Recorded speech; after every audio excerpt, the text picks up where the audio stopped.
హిమాలయ పరమ గురువులతో జీవనం. Living with the Himalaya masters Swami Rama. పదం ప్రలోభాలు. నేను ఒక స్వామీజీని కలియడానికి వెళ్ళాను. స్వీయ అనుభవ పదంలో వచ్చే ప్రలోభాల గురించి తెలియడానికి ఆయన ఈ క్రింది కథ చెప్పారు. ఒక యువకుడు సన్యాసాశ్రమ ప్రమాణాలు చేసి స్వామి అయ్యారు. కాంత, కనకం, కీర్తి అన్న మూడింటికి దూరంగా ఉండమని ఆయన గురువుగారు హెచ్చరించారు. ఒకరోజు ఆ స్వామి ఒక నదిని దాటుతూ నది ఒడ్డులో కొంత భాగం కొట్టుకుపోయిందని చూశారు. దానివల్ల బంగారంతో నిండి ఉన్న పెద్ద జాడీలు బరిగితామని చూశారు. నేను సర్వసంగ పరిత్యాగిని కాబట్టి నాకు అది అక్కర్లేదు, కానీ వాటితో ఒక దేవాలయం నిర్మిస్తే అది ఎంతో బాగుంటుందని ఆయన ఆలోచించారు. అందుచేత ఆయన కొంతమంది భవనాలు కట్టే కాంట్రాక్ట్ని కలిసి కనుగొన్న దాన్ని చూపించి దానితో దేవాలయం నిర్మించమని కోరారు. వాళ్ళలో వాళ్ళు మాట్లాడుకుని, ఒక స్వామీజీకి ఇంత ధనం ఎందుకు, ఆయన నదిలో పారవేసి ఆ ధనాన్ని మనం పంచుకుందామని వారిలో సంప్రదించుకున్నారు. ఆయన పూర్తిగా మునిగిపోయేంత పని అయింది. దైవకృప వల్ల ఆయన బ్రతికి బయటపడడం కలిగారు. దానితో ఆయన ఏమైనా సరే డబ్బు జోలికి పోవద్దు అన్న దృఢ నిశ్చయానికి వచ్చారు.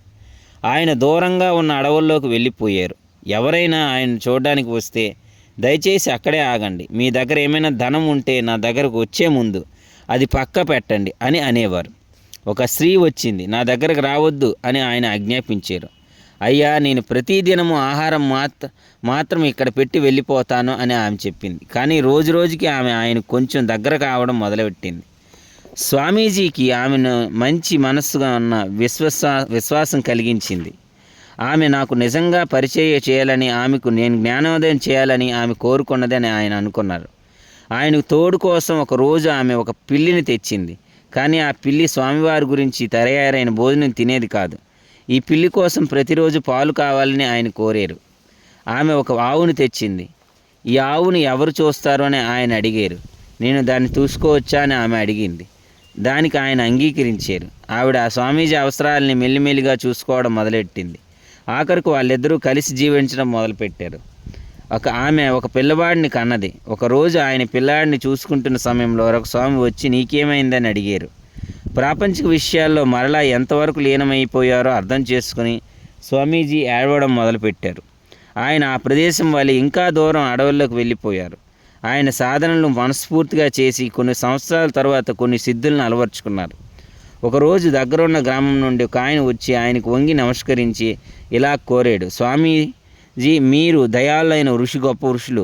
నేను కబ్బు బేదవాడిని, నా పిల్లలు తినడానికి తిండి లేదు, దయచేసి నాకు సహాయం చేయండి.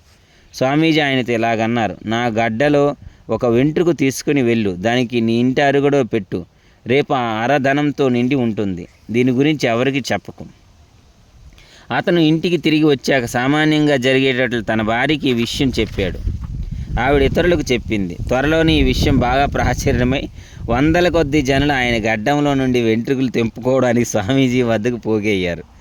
ఆయన ముఖమంతా పుండైపోయి రక్తం కారడం మొదలైంది. మరోసారి ఆయన అక్కడి నుండి వెళ్ళిపోవాల్సి వచ్చింది. సాధన మరలా మొదటి నుండి మొదలు పెట్టాల్సి వచ్చింది. కానీ ఆయన ఒక గుణపాఠం నేర్చుకున్నారు. ఆయనకు కాంత, కనకం, కీర్తులతో వచ్చే పరిణామాలు బాగా విశదమయ్యాయి. ఈ కథ చెప్పిన స్వామీజీ, ఈ కథ నువ్వెప్పుడు మరవకూడదు.